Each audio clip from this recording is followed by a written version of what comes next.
Yes, so another one don't come out again.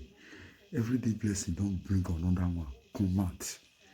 This man who hear Dr. Show, very bright. He bring another one come out.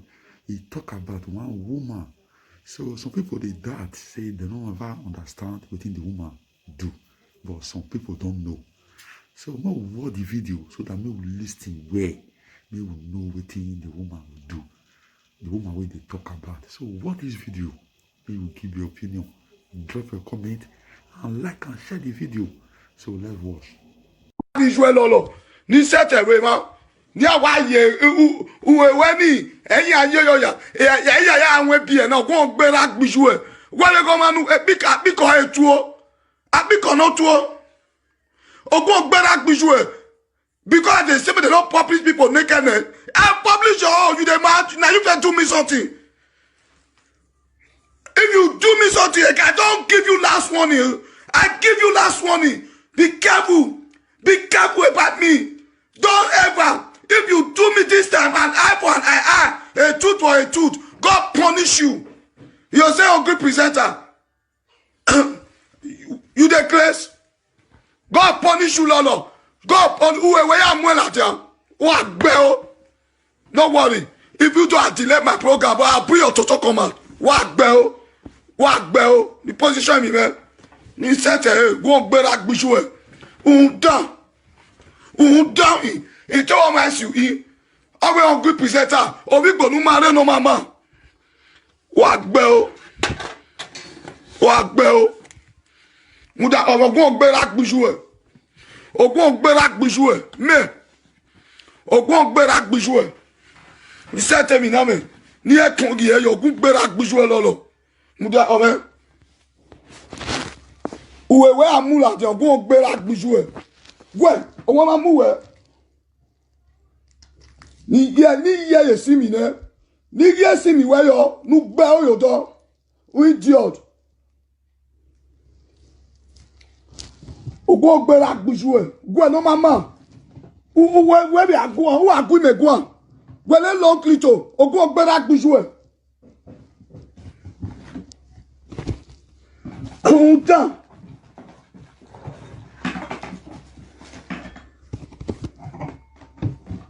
Bon better bijou. We hungry presenter. Wa better wa bijou. I be hungry presenter. You jobless girl. Go better bijou. We go better bijou. I just dey talk to people since peaceful. I just because I want to leave everybody. You think I know what I dey do? Who better wa bijou one? Ogun better wa bijou one.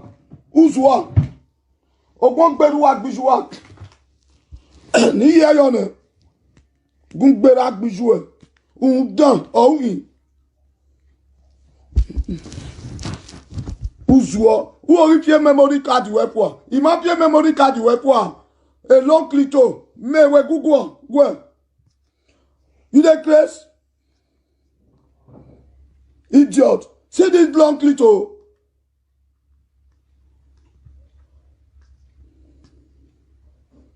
Go on, better.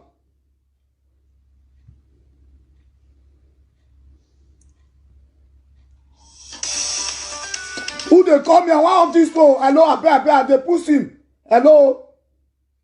Hello. Eh? Where? Hello. Is that me where? Every lot of time we hungry present or go better picture. Lao, you already talk. But get where you go. Give you already talk. What do you to approve when here? Abiko Oswa. Abiko na yak bibi ajani ni ha. Abiko no 20. Abiko umage blue film. Umage blue film my brother. Then abiko jazz wo. Abiko to feel why you Joshua. Wa bera wa pije. Oh baby. Majority. Oh yeah, you we on good presenter. Oh go better gbiju. Majority. About that. Majority of those commenter, they are waiting to see the applicant. Leave Lolo alone. Say I show anything. See I. That way I'm wearing. No. Well. Gideon, where you talk? Say I show you up. Say I. Now. Well, my baby, no yata. Me ma, e pa do amu e mame. Oh, amu me, baby total. What nonsense is that? My brother, say I. More when you say I. Yeah. Yeah, me but yeah, you see me there. Ni again no. Where say my brother? Yeah, nuta. Oma. Okay, hello, be this or that color be this. Hello, caller. Hello, Uncle. Good evening. Good evening. This is my first time of calling you. I'll be following you, okay? Yes. I just saw you're angry, I beg, Uncle, I beg. This is not my first time. I'm calling on behalf of my sister, Jennifer Collins, I beg. No carry anything come out, I beg. You know what you of the station good presenter? You know what when I take up my family? Lao. I don't know your Jennifer Collins and your sister. Okay.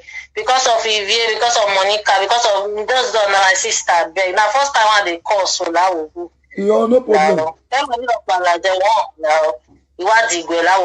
Now, brother. This is my first time. Okay, I've been calling you. I know they call. Now, brother. Now. Oma. Thank you so much. Yes, John. Ciao. Nonsense girl. Hey Lolo, you the place? I don't put up for this sim already. The place. Make her on the phone, make it on well. Me everything saturn. I will pay on the phone, off the phone. I will pay off the phone. I'll pay off and so that I'll tell you say there with me. I'll off and on. I don't put the memory card. You the place? You the mad?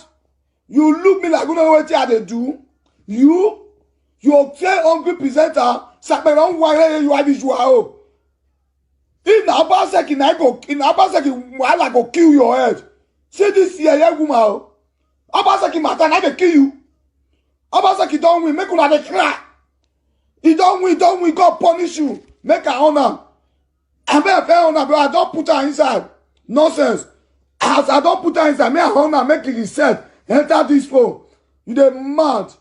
I don't put her inside here now. Now, because people don't put her inside, make the phone on now. Nonsense. Ça peut en voir ya visual. Done. Apiko not trop. Apiko na ya blue film. Apiko blue film. Ugbo. Wa tu begi me. Me. Tu begu me. Ça peut en voir ya visual. On y ne. Enfin, ya obey ma. Obi awo no kon be ya obey yan. But on y ne. Ni ruwe.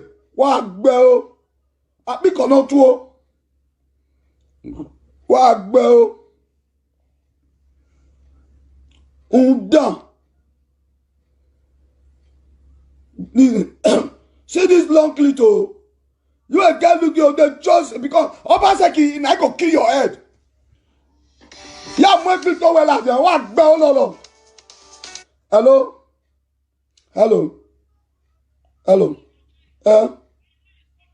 Imo ye speaker na. Ni mo ye speaker dey ni mo yo. Imo yo na. I want to ask you a question. You be talk by me, yes. Abi? Yeah. I don't need to do it. Everything. No zuo, betray and arbitrary. I say, you know what I'm saying.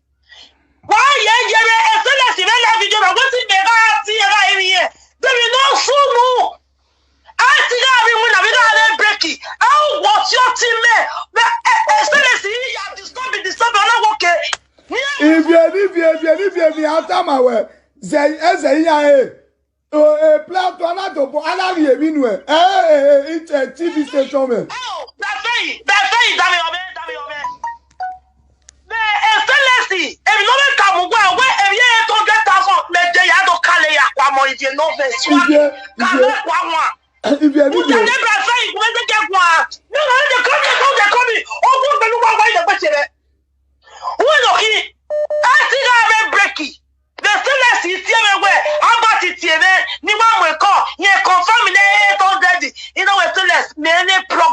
tigo. Bẹ́ẹ̀ ìlà àwọ̀wọ̀ bàbá ló kí omi jí mẹ́ni gẹ̀. Ìhọ́nà ìdíjẹ́ mẹ́fà àti ẹ̀wọ̀ tí omi jí mẹ́. Ivie. Mọ̀ ìdàmì ọmọ. Mọ̀ tí omi ju ìdàmì ọmọ. Ivie ìdàmì ọmọ. Mọ̀ tí omi ju ẹ̀. Iná wí ivie ohun iná. Iná wí bẹ́ẹ̀ mi yá ṣe náà. Bẹ́ẹ̀ni wàá wí kápẹ́ náà bá ṣẹ́kì. Sódà bẹ́ẹ̀ni wí yá náà mọ̀ tí omi ju ẹ̀ náà ivie. Nouvelle file, mina we mayano, mina we pas sekina ni mamina se. E on pas sekina mami go bi manuel za ile stele sitae. Se stele sitae. Ose Morocco le ole Morocco. Wewe, uwe na stele sitae. Idenwe. Go uhu do fiebo. Uwe ke be ni wala dia kere nia. E ma na be ni e be mo na tebe ye we ge mu je we yo jara le ni a unwo mo ha wa gbe o egbe ba la me o ba sake na ole this one wa wu u bi ami wu ni gu igo ni o ki ala 200,000 yo pa ki ade wo o wa gbe o I work for the 200,000 and that 200,000 but I say ila wo go meta be the world 200,000 si mo any je me bega ina If you tell me my dene na dam yo me o. Ya wa gu we gbo na we mo. O ma ti no yo pele itenu e wa o ri ara gbo le Morocco. O le Morocco ge wu na gba.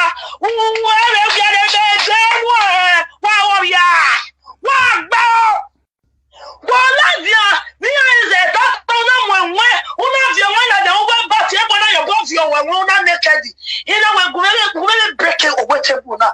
You know what? KK is one of the prisoners. You think I'm a fool. Now inside the game with day, everybody more if you the league bag, but now inside the matter with day. That's how it goes. Lolo, where o wa ya gbo e wa ye lolo ta. Ya won fi so lo ma le lolo ta. E na pe blast lolo. Ivie. Okay. Lolo na be wo go few beg ma ina bi me blast yan ya ku gbe na.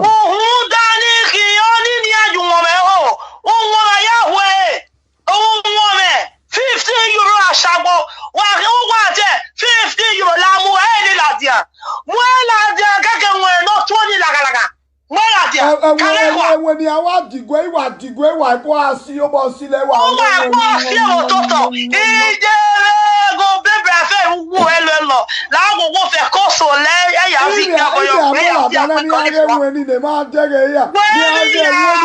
fún ìyàgbẹ́ o wọ́n bá ṣe kí ọ tó gbin ayé afẹ́fẹ́ fẹ́ wọ́n bá ṣe kí ọ gbé ní ayà ibi oníbi o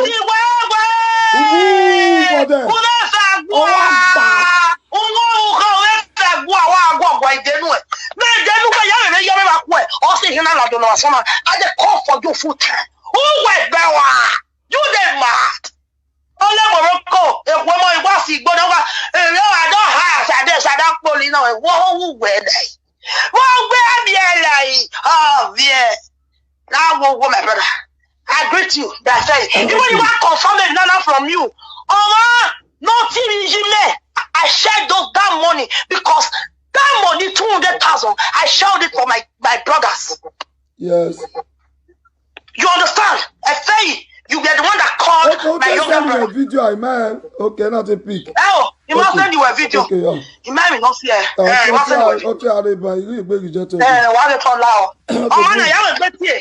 I did for your program, but for now, I don't feel reply anybody to any bagger, to any Igbo smoker, because I'm very, I'm a working class lady.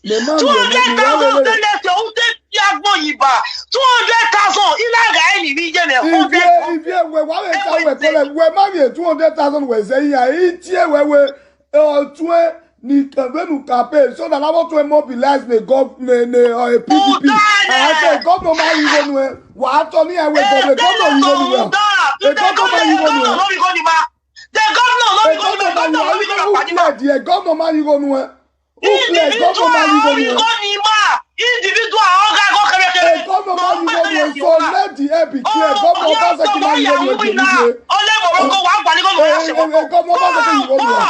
Obaseki did not give us money. Maya campaign, Manik been an diaspora. We are located in Hima. That's all. Now so we are still waiting on that Ben of Valley. Still no, that's my car. No worry about what I know. Idiot fellow. Rubbish motherfucker. I am going to disqualify. Then he here. Ni mo pick All right,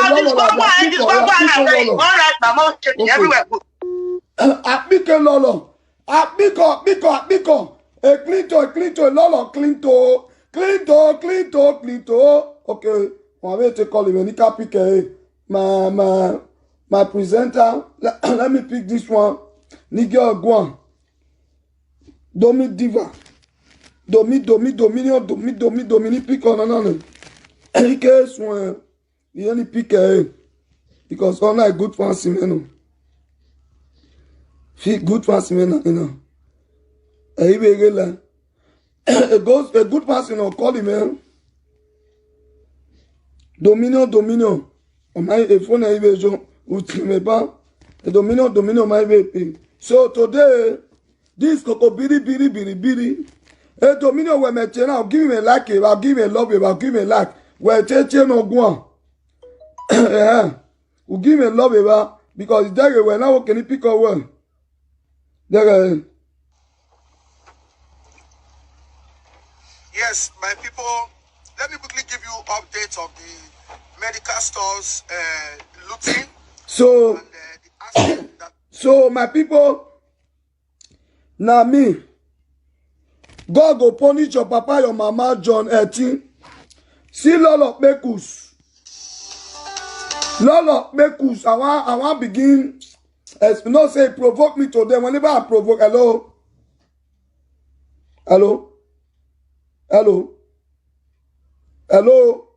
Some people will call you okay, therefore they not talk. Governor Obasa cannot give me money. I'll be presenter. I want this Wagwa Lolo. No what? Hello, be this. Hello.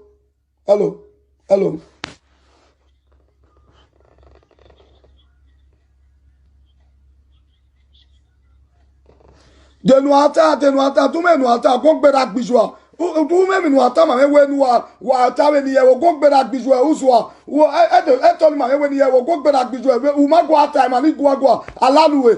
Ugwa we platform, ikwe undewe nukawat, ma we, undewe na, gong berak bijwa, ikwe nugwa platform, me na, ugwa platform, me, agwa, gong berak bijwa, undewe na. Na ni aprovo. I don't tawe, because a lolo ma we no, a lolo la, tu gong berak bijwa.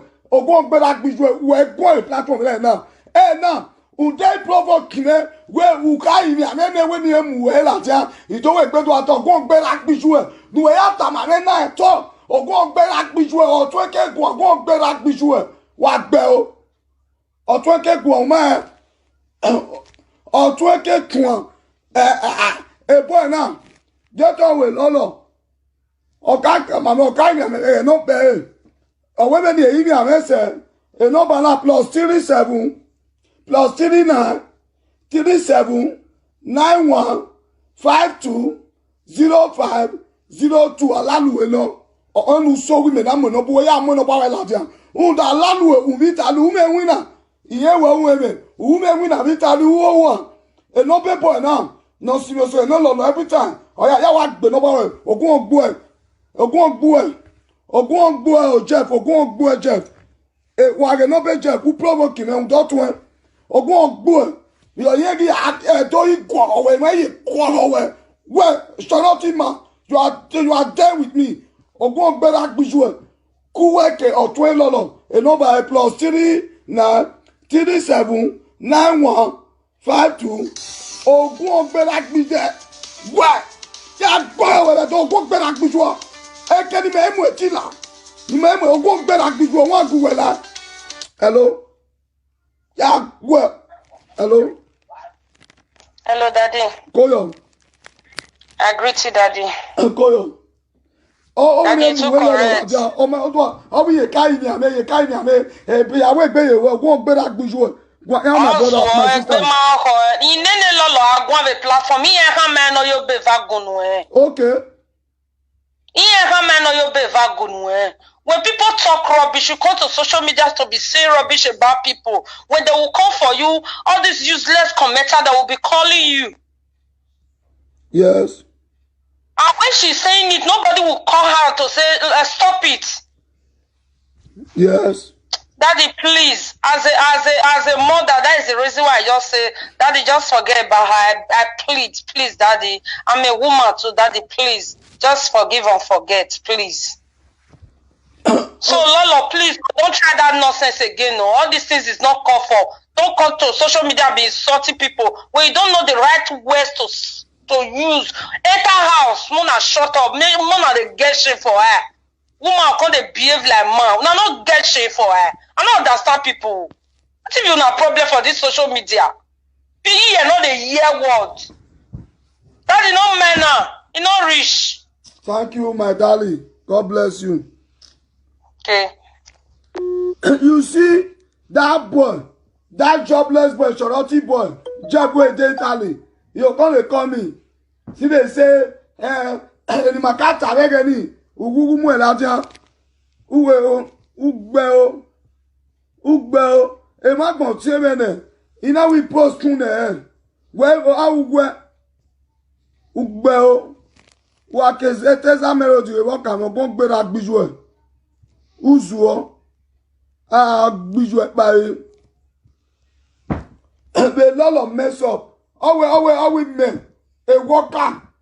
Always hungry presenter. He may time where we may hungry. Who will give me go and make women? Nonsense. People. A lot of it. Well, woman are ruin my egg boy. When one. I see Lolo. When I see Lolo. But they throw what they give presenter. See that long clito.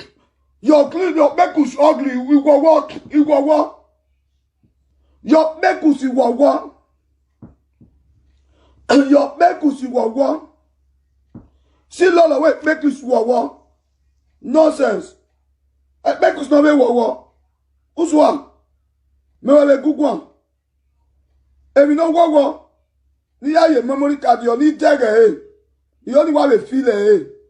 I want to feel it. Nonsense. La me die gbolo. Ya la we video. We phone. Video many. Bekus no ugly. Bekus ne mose. Bekus ne mose. Oh, why we call you? Why we call you? Hello. Hello. Hello. Hello, Daddy. My phone is speaker going to Lolo. One can marry of one also. La Joja Lolo. Where is speaker? Et moi y'en Lolo, may I use this period this time? May I use that send message give you? What will be your problem? Your head not correct. Eh? You don't know say as you did, so I feel use your head to sit down. What did they worry you? What will be your problem? You don't just fear. You said I'm my papa, now you want just face. You the mad. Now you want to learn for social media. Eh, Lolo, egbe mu we a, mo egbe no mu we. Abi kia no bigbo. Spend me no bigbo no spend me no million wonu. Or see egbe na mu we a. Now the spend of igbo man where you dey drink every night. Now anybody dey catch you. What is your problem? Lolo, you demand. What will be your problem? Eh? If they bring out your Bekus now, you go like her, you go follow audio platform. What is your problem? You are not to do like person way drink. I even say you dey responsible. I'm not even gonna say you not dey responsible. I don't want to go. I don't know. My head they don't want to go. Kaka. There's no problem, okay? Oswa. Are you mad? Lolo. Not try me, oh. If I hear pain again, Lolo, because of you, no worry. Because of you, maybe people don't know me, they will know me because of you. If like say your head not correct, what is your problem? Are you mad? Me, I don't hear no sense again. Wazua. Oh, Bell, so we are going. Okay, you do math like a Bobian. You do your math like a Bobian. If you don't make up, you don't become mad. What will be your problem? No, be say we do like Bobby now. Bobby and mad. Anua Joseph, no Bobia, Anua Joseph, no Bobia. Respect yourself. Respect yourself, Lolo. I dey warn you now. Respect yourself. Now, Dominion, they talk to you. Respect yourself. Are you mad? May I leave you for now? Not the Jews you there. All the Dominion will blast you. All the presenters begin blasting you. You, Lolo. Anua Joseph. You go throw word to me. Coco Beauty Master. Me. You throw word to me. You. Time will have time. Because today, you not fear. And they see people, they come and say, "First, see what you Lolo do." Lolo, he insult all of us. He insult our head, not be me. So, me don't worry, Rabbi Joao.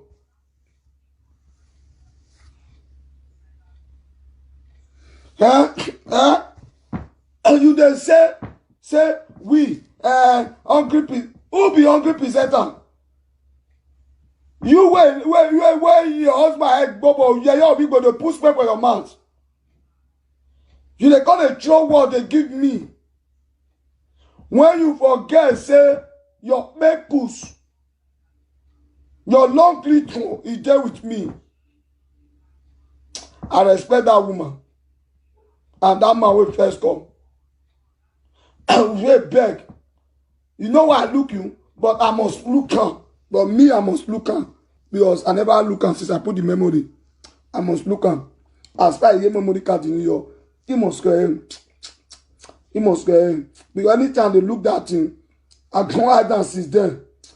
I look at the gym beer. I look at the gym beer. I must look at the gym beer. Yes. Open. Go to the SIM card. No, SIM card. SIM card. SIM card. SIM card. I must enter my SIM card. Lolo. Clinton.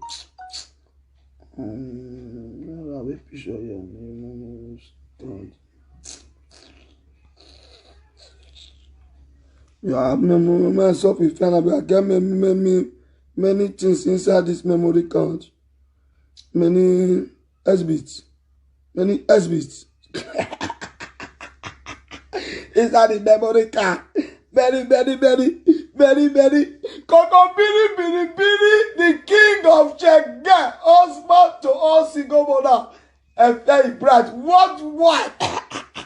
I use that yeah. And then the smile. They all punish you. You see you. You dey craze. You look me. Me don't want. I want more of them. I want bien. Nígbà lọ rẹ. Video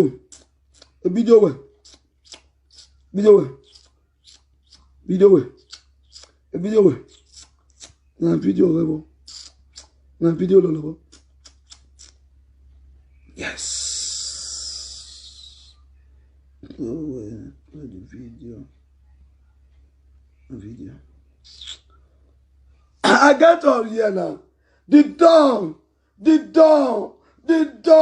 Oh boy, yeah. Make I look at GBL. Yes, I don't see him. Make I tap him. Coco biri.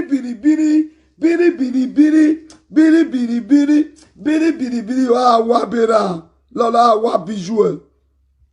Go ya piko no tu. Wa ya piko Wa gbe o. You lo Yvonne. Go na many show won be tu ni lo No gbe o. Be tu nu je nu gbe o. Wa yo un dan.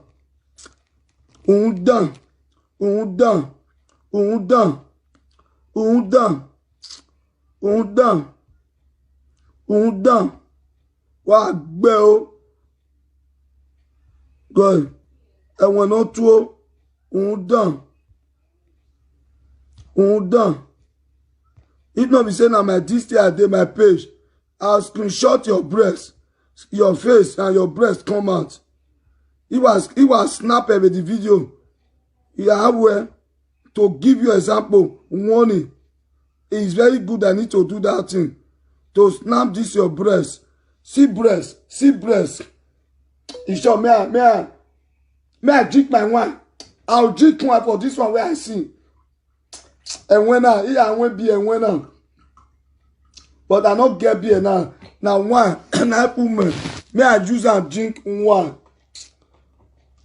Now wine. Hey Baba.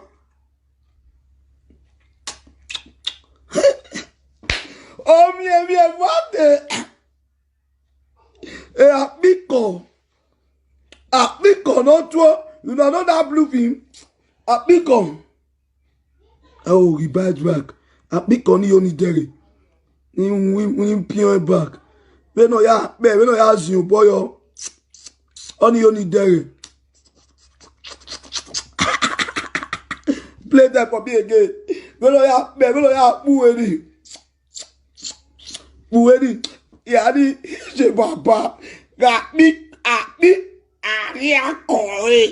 Aria koi me dege la aria koi. Aria ke alo ayo sena ina. Oh me baba ni je me. Iwa elolo. Where you beg me? Aria koi. Ore mana aloko. Revice verse aria koi ni imaunu we bani ekimo na pe ni wa agwa lowo. Kilo na pe dan na na wa nya ekeni bani apiko ni we no wa atu na do ye ayo no fi o wa bi na apiko ni gwa lo aria koi e ma na gwa lo we gbe go back e ma na oni ge ije guy when you show up for me you take your time see ana nonsense ana aria koi nonsense see the aria koi nonsense. Hello? Hello? Koyo. Ayo, even if you address you, Where? you're not going. Oh, you're not like her. Even they give her popularity. As you back home and see what woman out here one. Why not sooner? Ego no masobo. Ego masobo. Okay. Hello, Damian. Hello.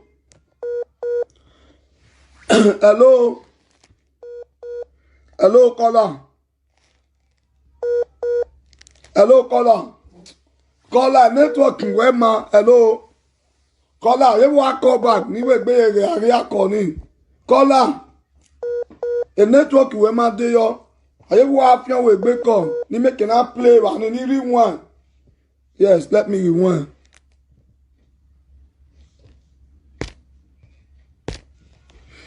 Let me rewind. Oh me. You want zoom boy you know. Aria ko you know. We know what turn I was see. E wo go no ma circumcise. When a woman wey dey no circumcise, when you go dey draw on the rubber, what see? O no ma circumcise. Now so lolo then circumcise because they don't blow away blow. No say blue film. You come make like. You me. How are you? Oh. Who they call me again? Wa fie me again. My sister network you ma. Me tu na nu gun who obstruct me vade na me. Me. Hello my sister. Hello, Ekadomo. Koyo. It change your life with female. Okay. When no sono, iwe ti arigono wa.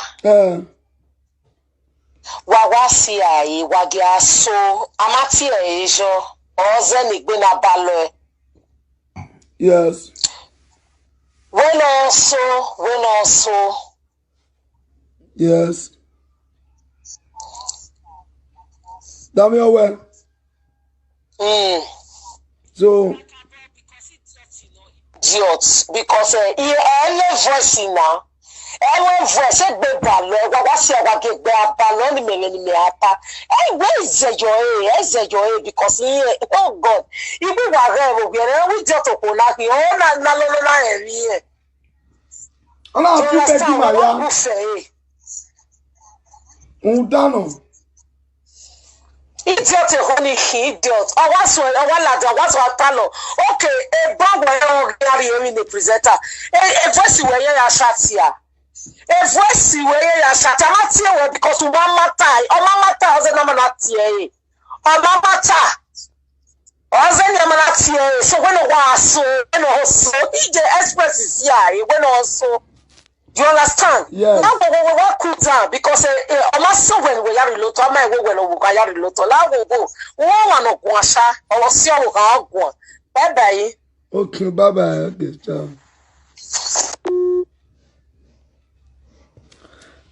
Lolo, Sabero, where you are home? Yes, Sabero, where you are home? Uda.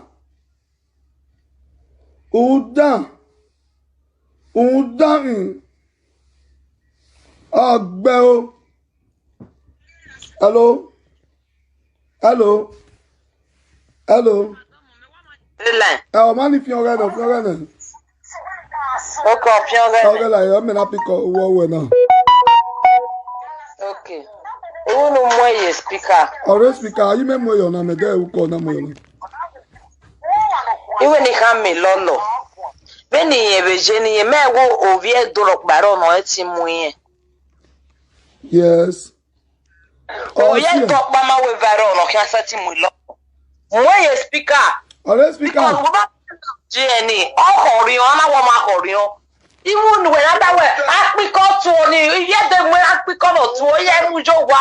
Even go tini. Exhibit ni hina. Amen. That is exhibit. Epa, exhibit anything. We understand it. So if you do, you team with a dirty something in your work. Okay, Kemana can say, "My for you are movie why I am my sister? You are in the spirit. You are in the spirit. I react a lot when blue film in the uni. Why is there what to troll? I don't know. Oh, you went. Why is there we blue be calling out the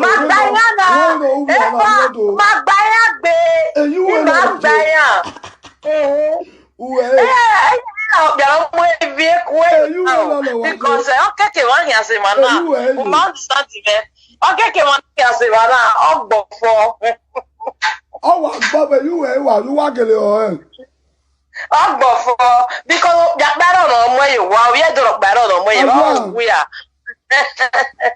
if you boy to be more because all be well almost say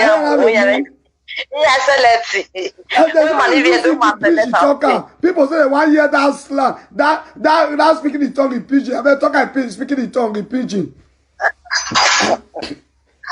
Then I broke off. IB. If I go for you, I carry shit everywhere go sour. The plate will be like a broadcast. Guess what? See you now, extraordinary.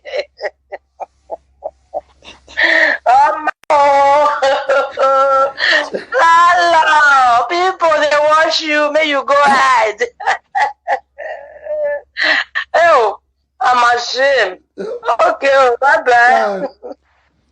Lalo, the long clito. You are no Joseph. You will say hungry presenter.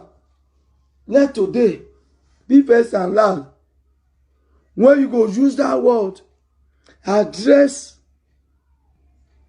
me. Because you do it. If you do it, because money when they give me for my work, or which money, I'll be presenter.